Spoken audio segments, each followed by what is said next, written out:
and we don't deal with prostitutes.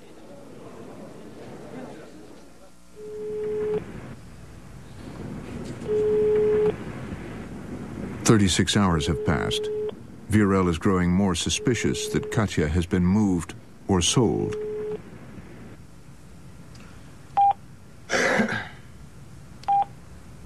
Можно, дай мне с Катей поговорить, пару слов. А где она?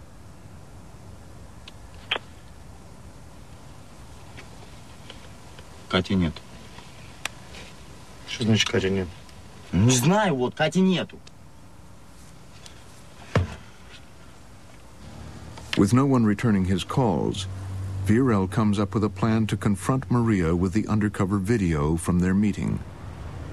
И запугать ее, сказать, что я с полицией сейчас. Если ты встанешь, то тебе торба. Так что позвони Апо, чтобы он привез Катю. Don't do that yet. Don't threaten with the tape yet. Then he says he brings me out of the car with a tape recorder and show her, here's the evidence, we're gonna get her. You know, we're gonna get you. Скажешь, международный агент Интерпола. I'll say I'm an Interpol guy. И присядешь с нами, я ей открою и скажу, посмотри, у вас все записано, на вас торба. Basically he says, you guys be in the car. Then he says, Феликс, она вчера говорила ясно, я хочу ее убить. Вот так она говорила в камеру, я хочу ее убить. Virel's plan has put the production team in an ethical bind. I don't know if we're crossing a line. What do you guys think? He's not exactly a rational guy at this point. He's desperate, he wants to threaten them, and he thinks it's going to work. Frankly, I think there's more of a danger that if they see that, what's the point of giving up his wife? They'll just can hurt her. I don't think it would accomplish anything.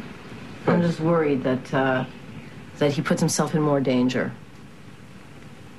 And that he ends up getting the crap eaten out of him, if not worse. And that we end up being responsible for that because we provided the materials for that. None of this matters until Virel gets hold of Maria or Appo. Мария есть? Мария нету. Ты можешь ей позвонить, сказать, чтобы она мне перезвонила? Хорошо. Хорошо? Хорошо. Скажи ей только прямо сейчас, чтобы она перезвонила. Сейчас позвоню, Апо. Окей, спасибо. Да разве ничего? Как эти турки меня достали.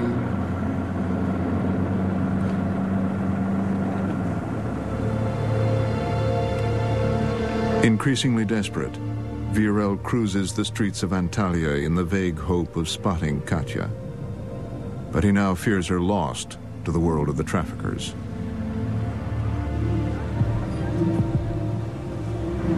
Я постоянно думаю, что я их где-то встречу по дороге, еще где-то. Видеть все рестораны, все бары, все отели, и не могу их всех проверить. Я отбил все пороги, все.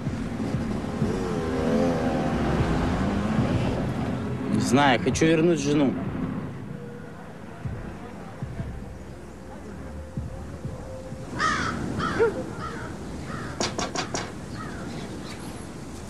Back in Ukraine, just over a month after a sympathetic client helped free her, Tanya is struggling.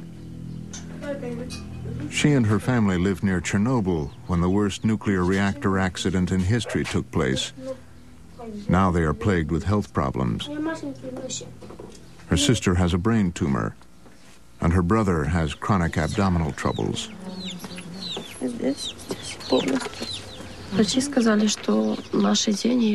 The doctor said that we need a lot of money for special treatments. He said that if he doesn't get treated, we might as well order a coffin for him.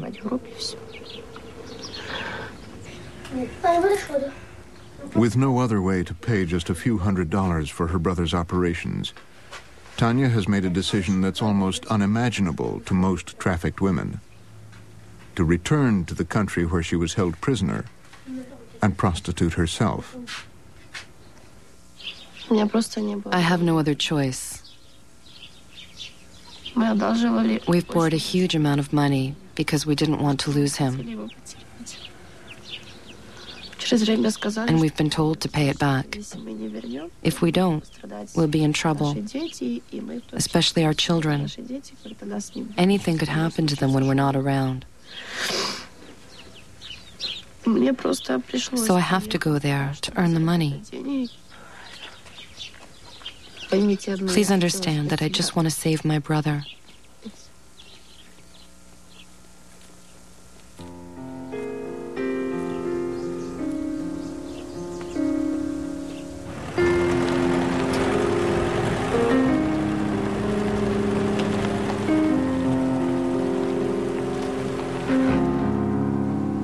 Viorel finally gave up trying to reach Appo and Maria. After searching the streets of Antalya for days, he returned in despair to Tiraspol. But his persistent phone calls did have an effect. Feeling the pressure, Appo and Maria took Katya to the Antalya airport and sent her home.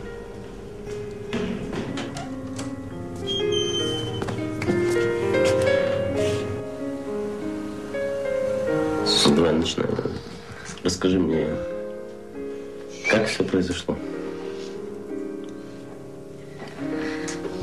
Это как-нибудь в другой раз. Не сейчас и не сегодня.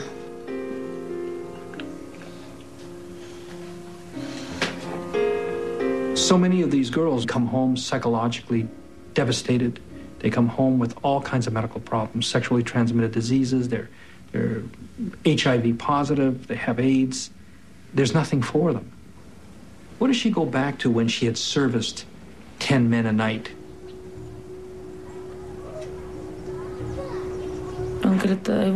He said his name was Appo. I was in hysterics. A girl came in. She was a bit taller than me. She was blonde. She told me that I belonged to them and that they bought me in order to have sex with their clients.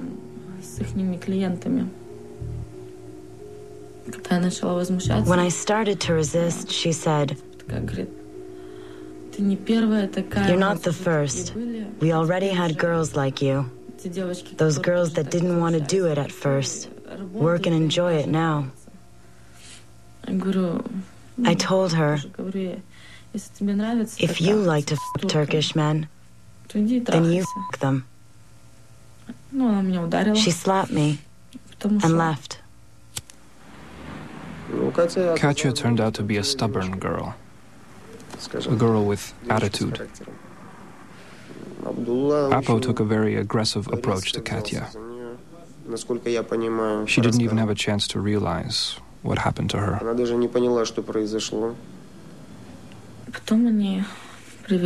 They brought a man and told me, if I don't satisfy him,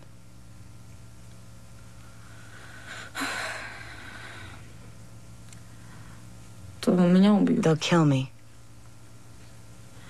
But when the man entered the room, I started fighting with him.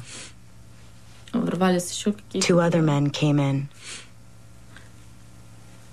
and pinned me down.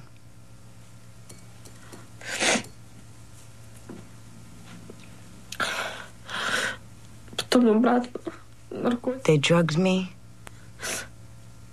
and beat me and raped me. I thought it was all over for me.